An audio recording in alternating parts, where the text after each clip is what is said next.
Good morning, guys. Good morning. Start a few minutes early, but I'll keep this a little short today because we do have FOMC as the title says. So until FOMC, my comments might not matter as much. But one thing I do want to let you guys know. One thing I do want to let you guys. For now, this zone. While I'm here, I'll go in a shorter time frame and I'll share this with you guys. I've already shared it before. I'll share it one more time.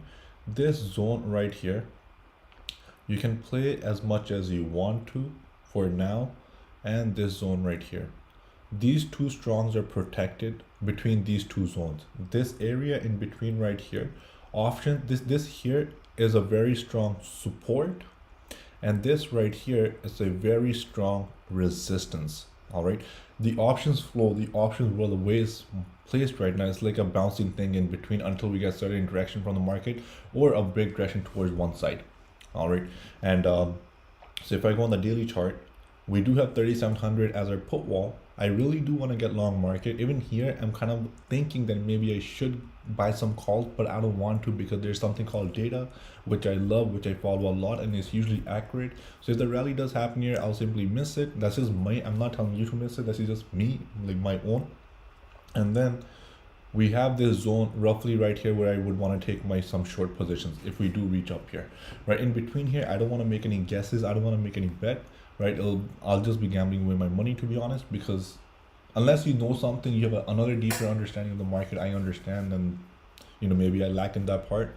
I wish you all the best, but until we're between 3900 and 4000, between 3900 and 4000, be careful. All right, be careful which side you choose, because anything can happen to any direction. Okay, because underneath 3900 we have 3700 build up, which is becoming an attractive level, and then for upside we have to get above 4000. All right, so that's one thing. And we do have FOMC today at 2 o'clock, and around 2:30, 3 o'clock we'll get some good moves in the market. We might even get a direction, who knows. And like LB posted, the following day after FOMC we've had a big red day. All right, so we just got to be patient and see what happens there. And one thing I do want to say, that the market is sort of hedged. What does that mean? When the market is hedged, the market makers, the funds or institutions, they have their downside exposure through puts, so they might not sell the equity straight. When the market is not hedged and we're in a market like this, that's when there's a risk of capitulation. That's when there's risk of capitulation. That's when there's risk of VIX going above 40. All right. So these things you have to understand. When the market is fully hedged right now, we might not get that move, or we might bounce here. But if we do go down, it will be, the puts have to roll out, but until 3700 they do have protection right now.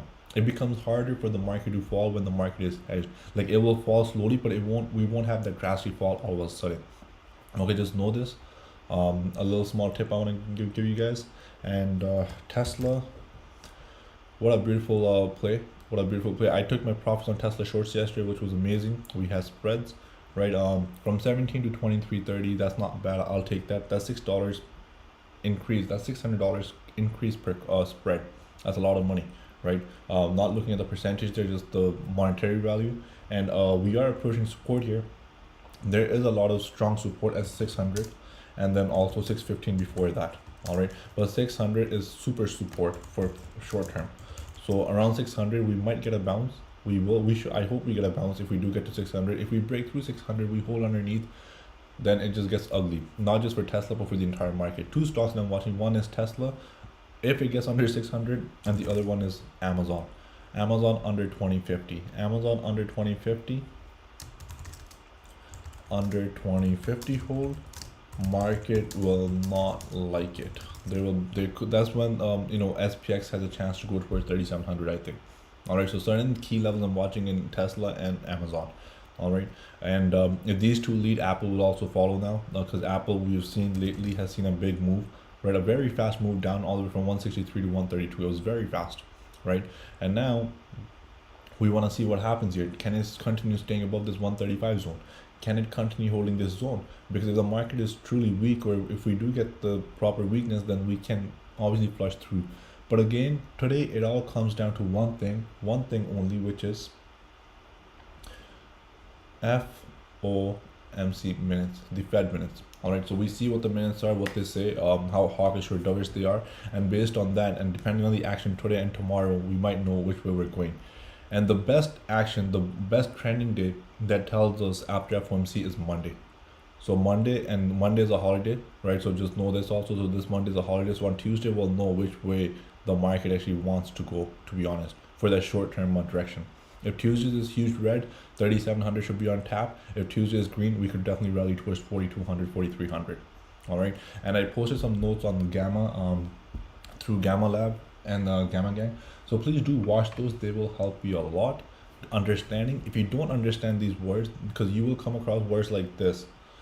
Delta. Now we all know what delta is. Right? Delta is the rate of change when the option price goes up by $1 or something, and then there are words like gamma. Now those definitions are easy, but what does it mean on SPY delta? The gamma buildups, negative gammas. What does that exactly mean? That gets very advanced. You're gonna have to put a lot of work into this. You actually have to study to understand what that is. Knowing what delta and gamma is great, but understanding those other terms that are being used with the options, you have to you just have to learn. It's not something I can just start explaining, right? It's something you gotta put a lot of work into. It's not easy to understand. It takes a lot of time, and many people don't even care about those things because it's so hard and complicated to learn, right? But once you start understanding those things, once you start learning, things start making a lot of sense, right? Things start making a lot of sense. I was going through a lot of the charts here today. These things, that there's a lot of data that I go through. There's a lot of data, right? And here I do want to share with you guys that the 3700s is getting a lot of a build-up. The 3700 notional values that's a $90 million. It's getting a build-up here. It's increasing slowly. Okay, so this data that I'm tracking, it makes me more and more confirmed that 3700 is on tap if the market does get weak. But at the same time, 4000 also has a lot of a thing, and 3900.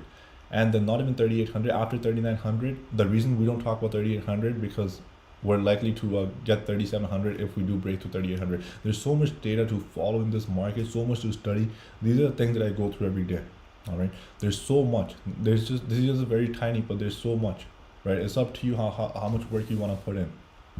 I can go here, go through technicals, but right now, until we're between 3900 4000, we're in no man's land. That's all I can say. Let's see what the Fed has to say. Until then, play strong resistance and support and manage your size. God bless. I'll see you guys back in the chat.